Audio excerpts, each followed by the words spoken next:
আচ্ছা, এইমাত্র হচ্ছে কি আমার সঙ্গে একটা ইনসিডেন্ট হয়েছে, যেটা হচ্ছে কি হাইওয়ে হিপনোসিস। এখন এই হাইওয়ে হিপনোসিস জিনিসটা কি?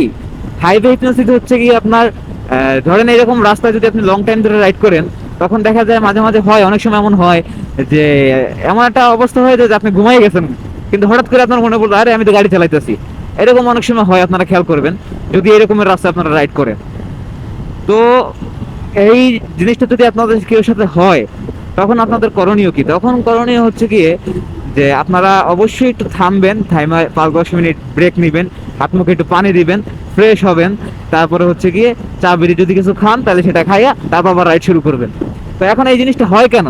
এই জিনিসটা হওয়ার পিছনে কিছু কারণ আছে। কারণগুলো হচ্ছে গিয়ে যেমন পর্যাপ্ত ঘুম না হওয়া, তারপর হচ্ছে গিয়ে শরীর ডিহাইড্রেট থাকা, তারপরে আপনার শরীর ক্লান্ত থাকা, তারপরে কন্টিনিউয়াসলি অনেক টাইম ধরে রাইড করা, ব্রেক না নেওয়া, এগুলোর কারণে এই হাইড্রো হিপনোসিসটা হয়। তো আপনাদের কেউ সাথে যদি এরকম হয়, তাহলে অবশ্যই আপনারা ব্রেক নেবেন, একটু ফ্রেশ হবেন, টাইম নিয়ে তারপর আবার রাইড স্টার্ট করেন।